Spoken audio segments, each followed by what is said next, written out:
Kate, welcome to Yachting USA. I've been looking forward to this. Thanks, Rick. I appreciate it. I'm glad to be here. Oh, Glad it's to good join to you. be here too. We're in your digs here today. Yes. We're going to get to talk about something that those that know me know that I'm really, really passionate about, and that's the ocean ecology. How we engage in what we do with the ocean is our foundation. It's our lifeblood. Yeah. And I remember a good friend of mine, Michael Moore, mentioned something after he saw a event I did a couple of years ago with the Seakeeper Society, in which I talked about the ocean, and I established that when I look back on my career, I can trace every single dollar I've ever earned to the ocean.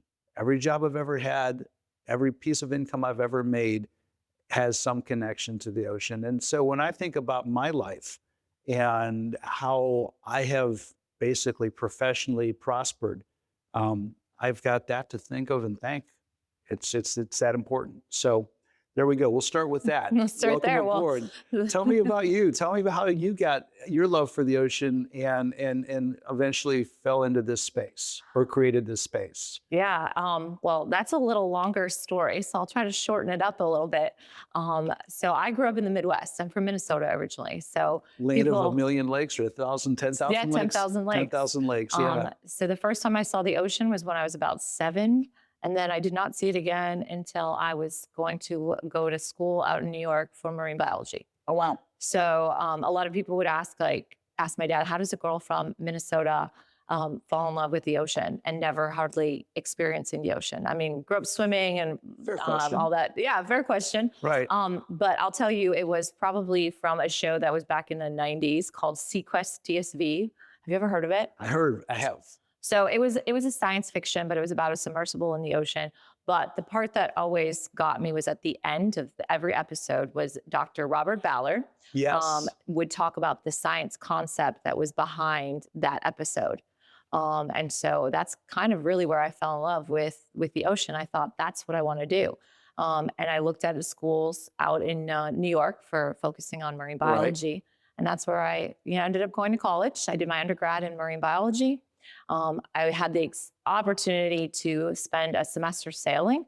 So I did a semester at sea on a 131-foot schooner all through the Caribbean. Oh, wow. So it was probably one of the most amazing, kind of challenging experiences of my life.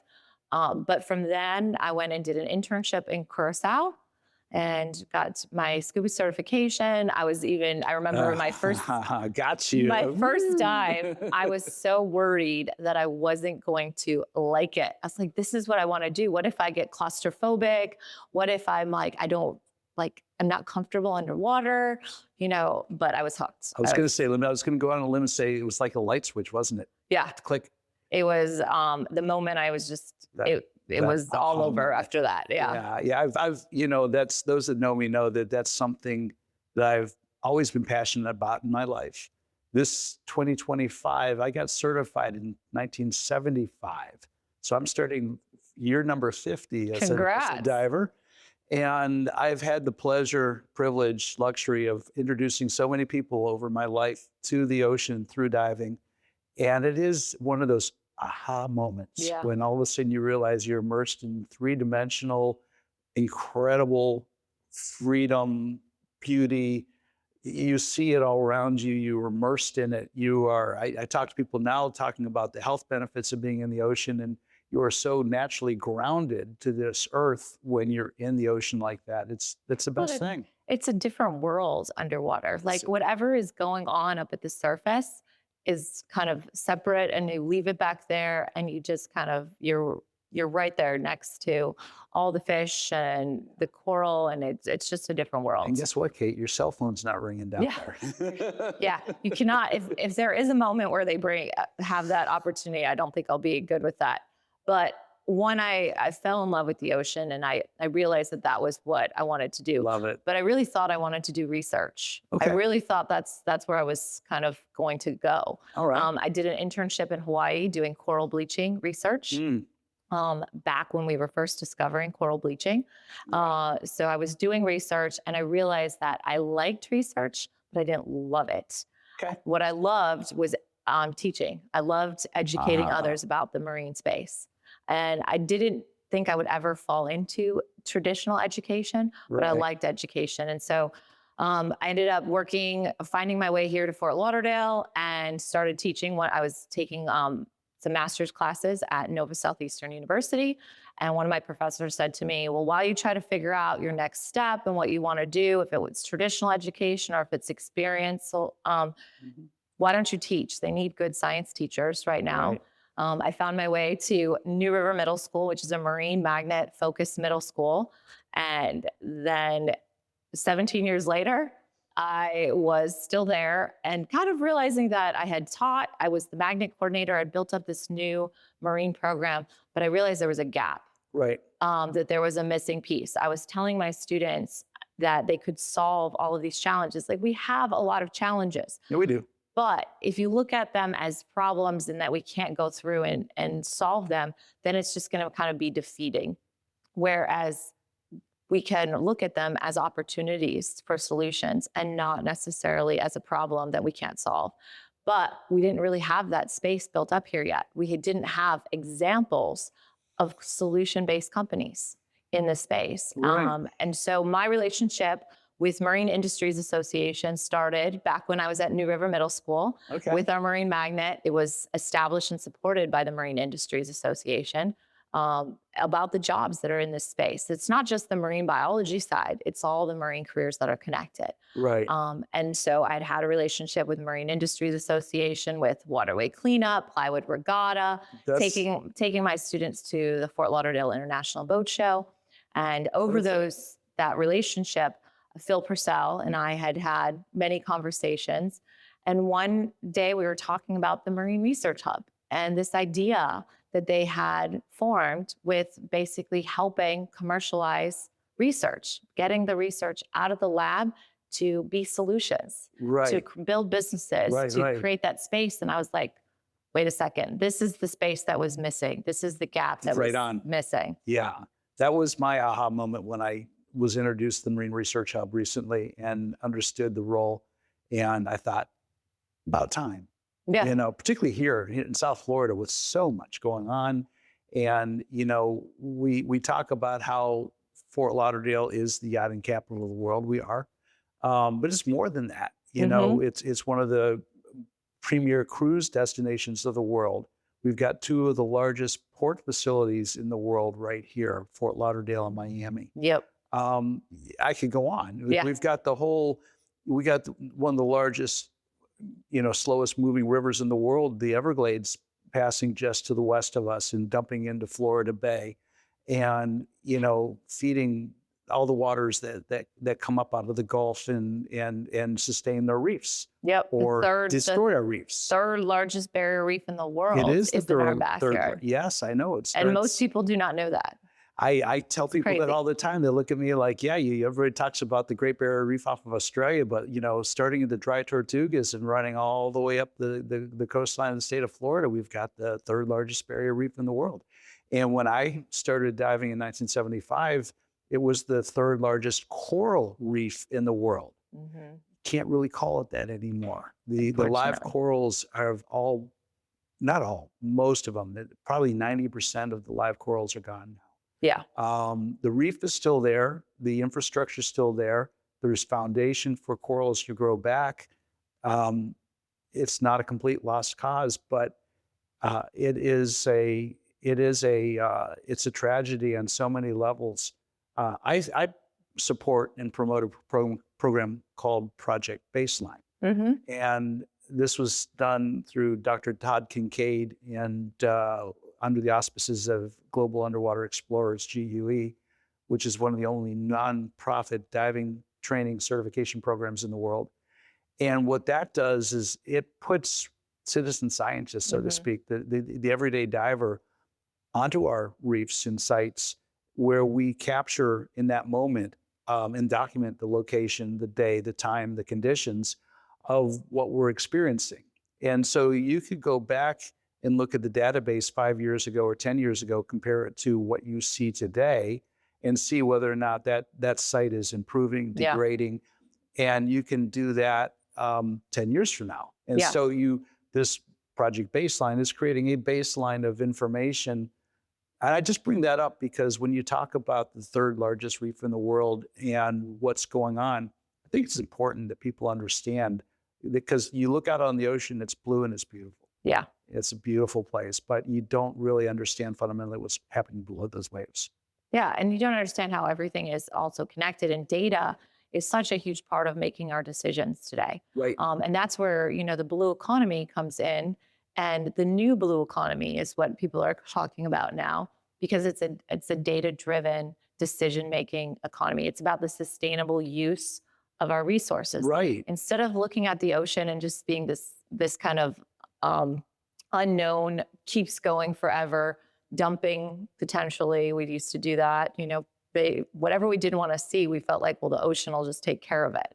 Well, now we're realizing that that's not the case. We need to look at our resources and our ocean, and our waters and rivers and lakes and streams. All the blue, the water stuff, Right. has a resource for us. If we use it sustainably, if we use it with good decision making, that we know it's going to not take, but we're going to take within a balance and keep replenishing. There we go. It's going to be our livelihood, for jobs and for protection as well. Well, Kate, let me throw some numbers that you shared with me back at you so you can speak to these. And Yeah. this kind of ties into what I started this program with about my own blue economy and the income I've taken from the ocean in my life. You shared with me that in the future, $3 trillion and almost 40 million jobs by 2030. Mm-hmm. Those are amazing numbers. It's true. And it's only 5 years away that they're making this estimate. You didn't say, you didn't say by 2050 or 2080, you used 2030. Yeah. So that means it's real, it's tangible, it's happening right now. I know, for instance, the expansion of Port Everglades factors into that, as does so much other work and business around the ocean. So talk to us about these numbers and where this comes from and how we can plug into this. For sure. So that, like we said, 5 years away is 2030. It doesn't, like when we used to say it, now it's a lightning speed. We'll be there. Right. But it's like the fastest growing space right now with the blue economy. It's really looking at the jobs that are connected, port activities, like you mentioned. That encompasses goods and services coming in and out of our ports. Yep. So all of the things that we are eating, drinking, wearing, using, fueling our vehicles. 90% of our goods and services are coming through the ports. Right. Secondly, was aquaculture, food. A food source is going to be one of the other areas that are really on the rise, because we're in probably, I think it's around 2030, 2040, it's going to be 9 billion people on planet Earth that need protein. I heard that they're farming salmon off of Homestead now. Yeah, so it's one of the largest land-based aquaculture facilities is based in Homestead, and it's called Atlantic Sapphire. Right. You can actually buy it at Publix it's called Blue House Salmon. That's right. You can buy it at Publix. It's a Norwegian-based company, but they came to Florida because of our aquifers and getting the fresh, non-polluted water from our deep aquifers. Yes. And that's where we're doing, looking at our land in a different way. Maybe we can't farm it anymore in the traditional sense of farming, but we can aquaculture farm it. That's right. And we don't, offshore aquaculture has its problems and some of the issues and pens and different things. Right. But land-based, you can use recirculation. You can really control what's going on in the water, the size, and dealing with bacteria and different things like that. And not only are they doing it down in Homestead with a company, Atlantic Sapphire, but there's a lot of universities who are utilizing their research capabilities to support companies like Atlantic Sapphire and others who are scaling up to meet that demand for food sources for us. I did some diving with some researchers out of the University of Miami a number of years ago, and they were doing that very thing. Yep. We're doing deep dives into some of the Florida aquifers, not just up in North Florida, but down here off of Fort Myers and Naples. There's an amazing aquifer below our feet right now. Yeah. And so few people are truly aware of it. And understand how it kind of works and how it is important for our livelihood and for taking care of our backyard as well. Right. So when you talk about, you've got port activities, you've got aquaculture, you have marine renewable energy. Energy is a huge thing. Mhm. We need to find new sources. Fossil fuel is not necessarily going away. It's just not possible. We can't just stop No, and no, turn off the it's button to it, but we no. have to start incorporating new solutions. And we've started with solar and EV and things like that. But the ocean has a lot of I resources. was going to say, Kate, I've seen some technology and some products that are being developed. There's some products out of the Netherlands I thought was pretty impressive, where you're actually capturing the energy of the ocean, the movement of waves and tides. It's a constant given. It's never going away. It's not, Hmm. clouds don't make it stop or reduce. And, the winds don't stop blowing. The ocean doesn't stop moving. Yep. And so you talk about dependable, reliable source of constant energy. It's just finding the efficient transfer of that energy into something we Exactly. can turn into electricity. And that's where research comes into play. So what you talk about what's happening in the Netherlands with energy, well, we have the Gulf Stream. Yes, we do. One of the strongest, fastest, always moving bodies of water. Yep. And Florida Atlantic University is currently working on harnessing that energy of the Bravo. Gulf Stream. Yeah. And so they are working on this right now. Yeah. And it's basically helping to find it, get it, harness it, and then get it back to land. And they're doing that up at their Harbor Branch campus, where they're also working on aquaculture. And so that's where the Marine Research Hub kind of comes into play in this space, is that the research is happening, the potential for all of these needs for aquaculture solutions, for energy, for ecosystem habitat restoration, like with what you're talking, you mentioned about the coral reef, Right. and how that is an important for not only the ecological impacts, but also for infrastructure protection. And all of these needs that we have in this growing economy is based in research-based solutions. Right. Right. But what we were noticing, and this is how the Marine Research Hub was kind of formed, is Phil Purcell was having a conversation with Bob Swindell, who is the president of the Greater Fort Lauderdale Alliance, which is the economic development engine here in Broward County. And they were at the boat show and just having this conversation, which is, a lot of how ideas start, and through a conversation, and basically said, we're surrounded by these great oceanographic institutions doing amazing research, but where is the research and these solutions, technology, leaving the lab to create jobs and businesses that are going to be deployed Right. and solve our challenges? And that's where it was kind of like, all right, this is where the hub started. So they brought together all 4 of the major universities: Florida Atlantic University, Florida International University, Nova Southeastern University, and University of Miami, the 4 major ones, brought them to the table, all their presidents, along with all 3 of the economic development organizations in Miami, Broward, and Palm Beach, and then Marine Industries Association, and formed the What a Marine Research Hub. powerhouse. Exactly. So that's the foundation. That's how it had started. Wow. Wow. And Jeez, Kate, you found yourself in the middle of something really big and special. yeah, and it was just this idea that we needed to take our assets that we have and elevate them and create that awareness so that we can commercialize the research. We can make money and do good for the environment at the same time. Right. Right. Well, I'm going to take this opportunity to throw something out there too, so that people listening to this, maybe I can plant a seed, because a lot of people would listen to these conversations and go, well, that's great. And you've got this hub and you got these people and you get all the, well, yeah, I'm just a guy. I love living and boating around the area, but what can I do? And I turn that around and say, well, I'll tell you what I do. I've got it's my little boat. It's a 10 meter, 33-foot center console boat, 20 years old, that I fall in love with and probably spend too much money on. But I like using that resource as a give back. So for instance, a year and a half ago, Dr. Paul Arena from NSU partnered with my son and I, and we would take him and his grad students out with their ROVs, and we did site mitigation surveys off of Port Everglades. I hooked up with and associated with the International Seakeeper Society. Yep. We were just out last week with some grad students out of the University of Florida, Gainesville, and Dr. Shelby Thomas and some of her people that are doing some coral restoration work. we had 2 boats going, Yep. and we spent the day on the ocean, on this artificial reef site, surveying it, mapping it, and verifying its viability, the marine growth, what's happening. It's a site that was down for 2 years. It's Yep. in its infancy right now.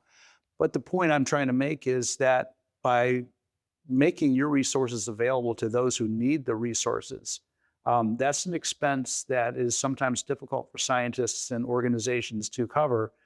Just getting on the ocean. You look at the fleet of boats around here, and I'm sure there's more people than just myself that have this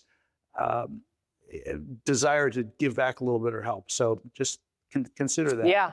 And it's a great opportunity. If you can't, everyone has their way that they can get involved. You just have to find what works for you, because we're all connected to it. This That's is right. in Florida, second longest coastline in the world, or I'm sorry, second longest coastline after Alaska in the US. Okay. So that's important that we have all of these resources and all these assets, and we have to elevate them and use them to our advantage to help us grow and protect ourselves from where we live, Right. dealing with a lot of impacts. But it's really what you said, is finding what works for you. You have a boat, you have that time and the ability to give it. Other people may not have that, but they can get involved at their level that they would like to get involved. That's right. And I think one of the unique things about the where we're at right now in terms of the blue economy and the environment is people used to think about the environment and the marine space as something that was a philanthropic endeavor. Like you give to take care of the coral reef, to do restoration, to protect the manatees, protect seagrass, mangroves, all of that.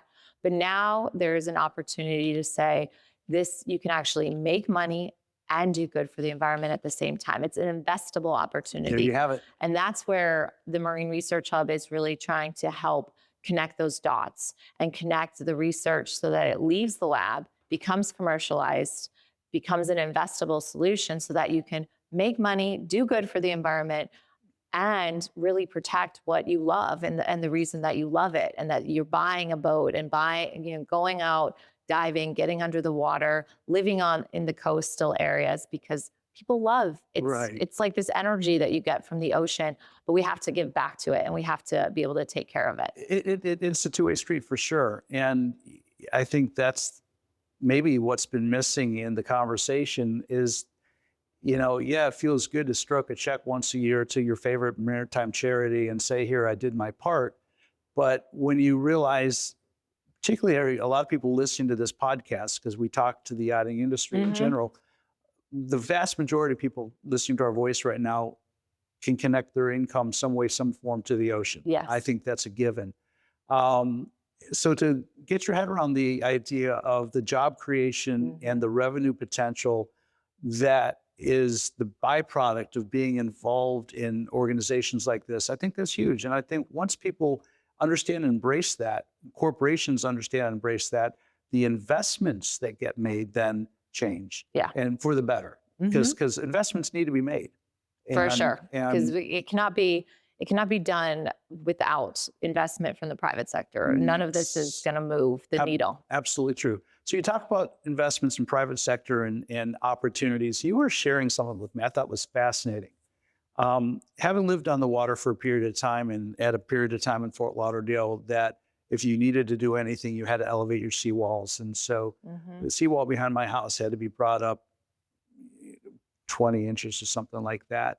And you look around and you see all that deterioration of the infrastructure because these seawalls are formed around steel rebar, and over a period of time, that stuff gets saltwater intrusion, the rebar expands with corrosion, cracks the concrete falls apart, boom. You got to do it all over again. You were sharing with me some new technologies that make this infrastructure last, 2, 3, 4 times the lifespan of a typical poured concrete seawall. Yep. Things like that. Yeah, just being able to use technology to solve and make minor changes sometimes. Right. Because seawalls is an issue that we have here, especially in Fort Lauderdale and along any coast, right, is raising the seawalls due to sea level rise, to stronger storms, all of those different things. Hmm. So instead of looking at the traditional, which was built about, most of the infrastructure here in Fort Lauderdale was built about 50 or 60 years ago. It had a lifespan of about 50 or 60 years. Right, right. That's why And all the so sewer failures are happening. time to renew, but instead of going and just doing the traditional, let's look at some new technology. 3D printed seawalls, 3D printed technology. Nobody even Imagine. thought about 5 years ago. No one was really talking about 3D printing with concrete. Right. And then not only doing the concrete in a 3D printed, which cuts down on time that it takes, which then cuts down on cost as well. But now putting in, instead of using traditional steel rebarbs, you use composite that is not going to expand and break down. So it's going to, now your longevity. But when you do 3D printed, you can also create these cracks and crevices that are going to encourage marine life habitat. So you're going to encourage growth along this that's going to clean the water. What a beautiful segue, Kate, because I wanted to bring into the conversation in all these technologies, water quality and what we do to enhance the water quality that we're enjoying. Again, if you were here 50 years ago, you would have seen a lot of the water in our waterways was clear. It was a little bit like you see in the Bahamas, and we don't have that because of a lot of reasons. All these are potentially fixable, but something as basic as, for instance, the fact that oysters and mussels filter out so much of our water, and we've lost so many oyster beds and mussel farms, and then the seagrasses, what they do, whether it's for the nurseries they create or the filtration and the photosynthesis that they do that help. And so what you're just describing is, you're fixing two things at the same time. Yeah. You've created this new technology that enhances our waterfront properties and in communities. And if I'm reading between the lines here, you're also now encouraging the oyster growth, the mussel growth, the seagrass growth, the things that we need to restore the quality of the waters that we're playing on. Yeah, so it's you're basically solving Did I get that right? two challenges. Yeah, Okay. because we're protecting our land-based infrastructure, which we have to. This is part of where we live. We want to live here, and we want longevity in our community. But we have to do certain things to protect us against stronger storms, climate impacts, sea level rise, heat, all of those things. Right. But we can do it in a thoughtful way with data and science and technology, but still at the same time protecting our greatest asset, which is our marine and coastal environments here. Like, that's our backyard. And we need good water quality, because if the water is murky, you're not going to get the sunlight through to the corals. You're not going to get the seagrass growth, the oysters, the fish for our food supply, all of that. It's all connected. Which is tourism, why people come from all over the world to come to our backyard. Yeah, why don't we pay full state income tax? Oh, that's right. The tourists come down here and pay for us.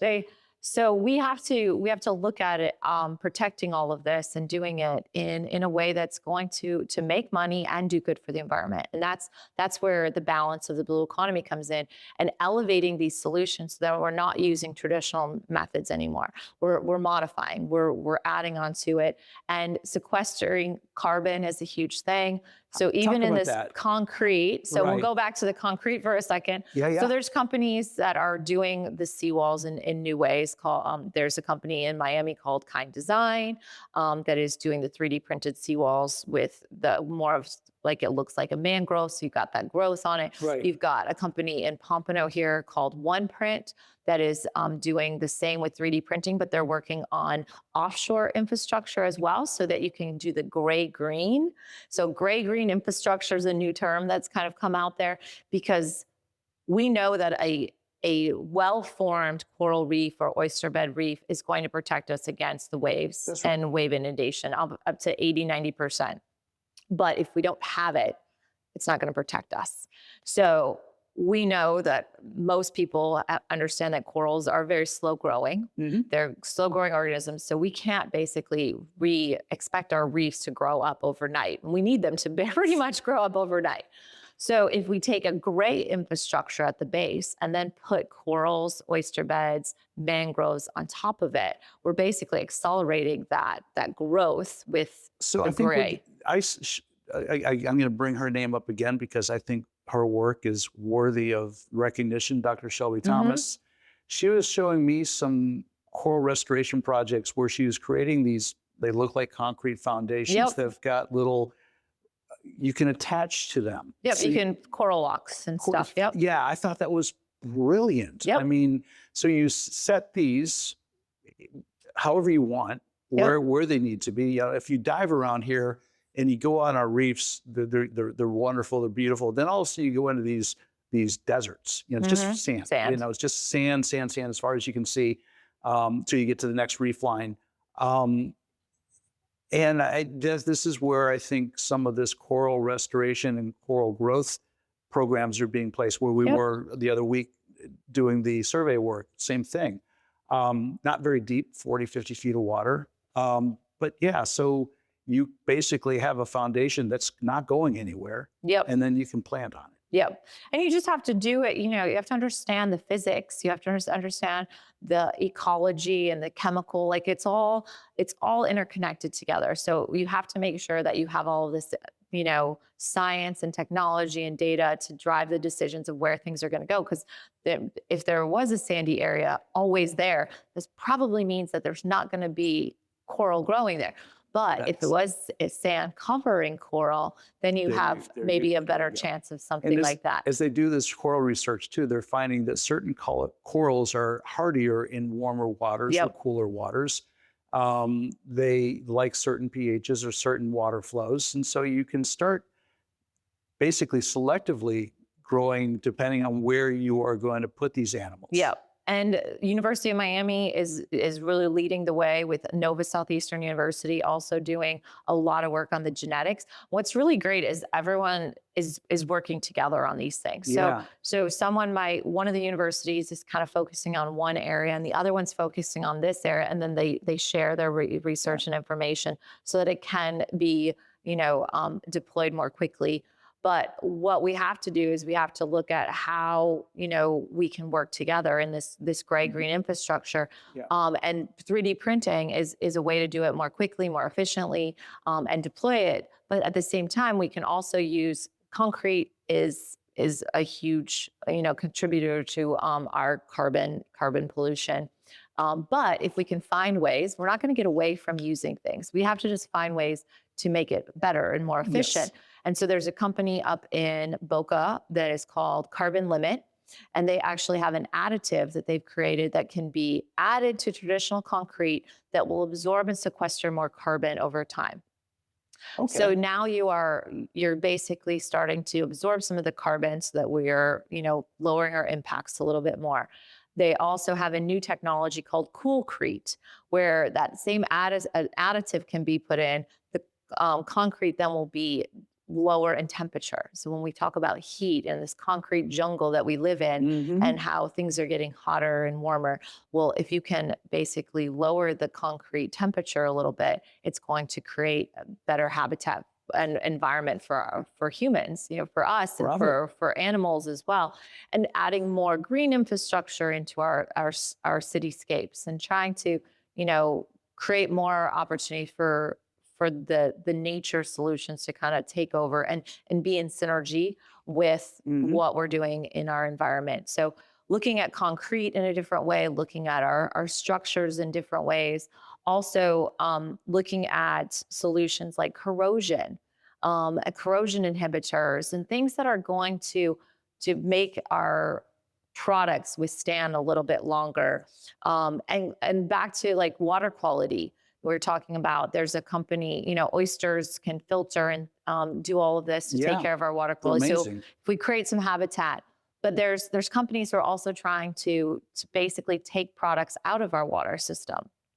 For example, there's a company called Water Warriors that actually has these small little pellets that look like mints. The first time I saw them, I was like, they were in a little container that looked like little mints, but you put them into a boom sleeve, you can put them into a waterway, and they will absorb and sequester phosphate, which phosphorus, Wow. Yeah, phosphorus That's is a part of limiting, the cycle. yes, Right. so it's a limiting factor in harmful algal blooms. And so if Yes. you can take that out, you're going to have a, basically stop or lower the chances of harmful algal blooms happening. But what's really amazing is that basically after it becomes, they sequester the phosphorus in these pellets. Once it becomes saturated, you can actually remove the pellets, ship them anywhere in the world, and they can become a slow release I was fertilizer. just going to say that the phosphorus is So that we don't have definitely to an keep mining Yeah. more phosphorus. Wow. Talk about the ultimate product that naturally recycles itself. with a great circular economy to it. Yes. And so they're a newer startup company in the space, but they have basically deployed the collection for phosphorus around the world. In Australia, they're doing a lot of work, but now they're testing out and proving the agriculture side of it. We need that. We need that up on the Indian River right now with all of the outflows from the Okeechobee. We need it down in Florida City and Homestead with all the outflows going into So they're actually doing a pilot in Miami right now. I have to follow up and hear how the pilot's going, but we've also made some connections with them up in some of the counties north, up closer to the Indian River for some potential pilots as well. So the goal of the hub is we're not trying to reinvent the wheel. We're trying to help connect and elevate these solutions so the right people are hearing about them. You are the spokes in the wheel. Exactly. And it might be that a company might need investment, or they might need pilots. So they might need connecting with the counties and municipalities, or an opportunity for grant or workforce or research. And that's where the universities come in, because if you can validate the science. So a lot of our companies like Kind Design, Smart Seawall Technology, which is another shoreline infrastructure. It's like building blocks, Legos almost. They're working with some of our universities to test and validate the technology in the labs. But it's also an opportunity for more research, for more R&D to be developed, and the workforce to be developed in that space. I love it. Now, when I was here a few weeks ago, I interviewed Phil Purcell. It was a great conversation. And you and I were speaking briefly, I think right bore that. You mentioned a company, Phoenix Waste Solutions. Yeah. I thought, wow, that is so cool. Tell us about this company, what they're doing. So before I tell you about Phoenix Waste Solution, I have to tell you how I met them. Please. Because I think that's an important piece to this whole puzzle as well. Right. So Ocean Exchange. Ocean Exchange is an accelerator pitch program. It's a nonprofit, just like we are, but they're in the space of the acceleration. They're kind Explain of like that. Helping the companies move to that next level of growth. Okay. And really helping kind of connect them with the investment, with the scaling up of the company from that startup phase to a more established company. Right. That's kind of where their space is at. So Ocean Exchange was actually based in Savannah, Georgia. They were about 13 years old now of a company, and Marine Research Hub found them. So Kelly Skidmore, who is now Representative Skidmore up in Palm Beach area, and I'll come back to her in a little bit. Okay. But she used to work with Marine Industries Association, and she was really the founding, help establish the Marine Research Hub with Phil. She set the foundation for where I'm sitting today. So she did all the. Kelly. I always say thank you to Kelly and Chip LaMarca, because I'm in this role because of these two really supportive people who have a love for the ocean and this blue economy. Right. But so Kelly met Ocean Exchange in about 2018, 2017, and they needed to relocate. Like they're in Savannah, being an ocean-based solution company accelerator, it doesn't have a lot of ocean. They have a small part in Georgia. But so we helped relocate them down here to Fort Lauderdale in 2019. Ocean Exchange relocated. So their event takes place here every year at the end of October, right before the boat show, which is very strategic as well. Sure. And it's a 2.5-day pitch competition for investable solution-based companies. So hold on, let me get this right. A 2.5-day pitch for investable. Investable companies. Okay. So they're early stage, maybe seed funding rounds, maybe they've had, family and friends who've helped them. They might still be, they have a prototype, but they may not have had a pilot. So they need some more capital. They need to bump up. They need to get them pushed. up. Right. So Ocean Exchange we give out 3 $100,000 award prizes yearly. Wow. To investable solution That's companies. real. Yeah, it's real money. Marine Research Hub is a sponsor for one of the awards, a part sponsor. And these are, like I said, solution-based companies that are coming from all over the world. Okay. So we have a review process that it has a panel review. Last year, I believe there was about 150 to 160 applicants. We narrow it down to around 15 came last year from all over the world to pitch. Wow, that's quite a process then. Knock it down to 15. To knock it down to 15. It's an interesting process, and there's a lot of people that are involved in it because everyone comes with different skill sectors, background, from the science side to the business side and everything in between. Mm-hmm. And so these companies come and pitch over 2 days. Others are in the audience, delegates we call them. They actually come from all sectors, and they get to vote on who wins the money. Wow. So you get to have really great, meaningful conversations. You get to hear about these amazing companies that need not only funding, but they might also need pilots and projects and technology and connections as well. So relocating, having Ocean Exchange now here in our backyard, it was really important. Not only do they have these 3 $100,000 award prizes, there's also 2 collegiate level prizes at $10,000. And those are for newer stage ideas that are coming out of the universities, that research base. And we want to give them that next step so that they can, get maybe the business advice that they need, create that prototype that they need so that they can come back for the $100,000 award prizes. That's the goal. So over the last couple of years, so 2019, Ocean Exchange relocated, and they've just been growing in terms of the blue economy space. Okay. And last year's winner for the Neptune Award, which is what we call one of the awards, was Phoenix Waste Solutions. Phoenix Waste Solutions. So they won in October, and the solution with Phoenix is that basically they are a low plasma technology solution that will basically break down very similar to incineration of waste, but not incineration because they're not giving off the toxic products. They can actually capture that and clean it and meet all of the EPA standards, but at a smaller scale. And so the smaller scale allows them to be basically deployed in areas where they don't have the infrastructure to deal with their waste. What you shared with me. I thought that was brilliant. So when Phoenix Waste, they're based in Louisiana, but when they started the concept of it is they were really looking at indigenous communities like in Alaska, but the Caribbean and the islands and the coastal environments are also at need for these solutions. Oh yeah, where are you going to build a Mount Trashmore on some of these Caribbean islands? They don't have the real estate for it. And they have to ship their trash off the islands, and it's very expensive. Yeah. And dealing with waste is, a problem that everyone has to deal with. And so if we can help connect those solutions, but deploy it, do pilots, support them, that's going to be a benefit to our environment. Now, you were telling me that the byproduct that comes from this incineration is actually able to be recycled into building materials. Yeah, ash. So you can actually create these blocks that now can be building materials and whatever else needs to be used in our infrastructure. I find that fascinating. Yeah. I love it.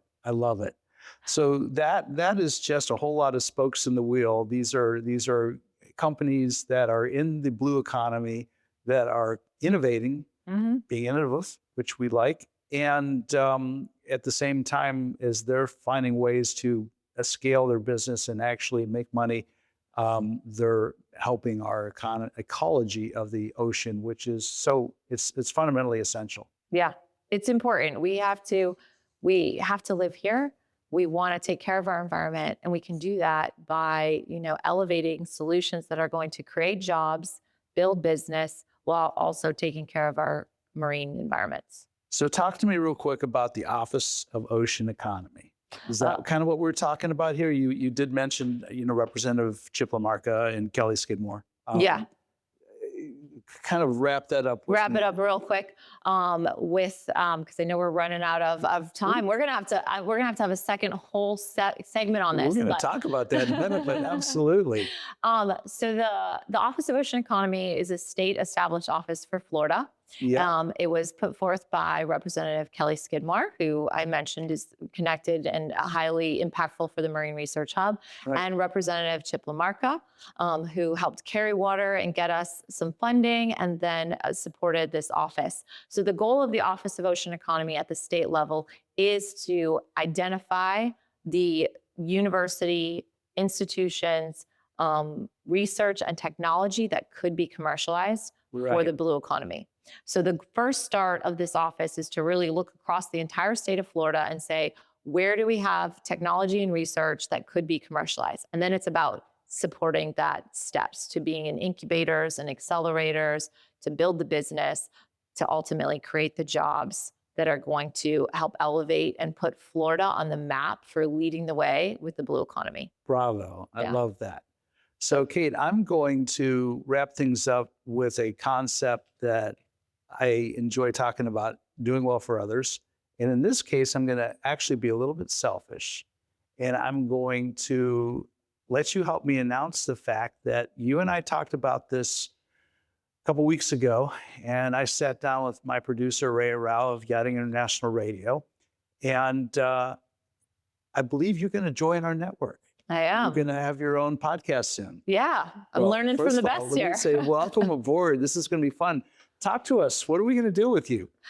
Oh, well, it's an idea that we've been kicking around a little bit. And then after connecting and chatting more with you, we just decided it was really time to create a podcast that is going to connect all of these dots, that's going to impact a greater audience. You can do I love in-person things. I love being able to meet people and make those connections.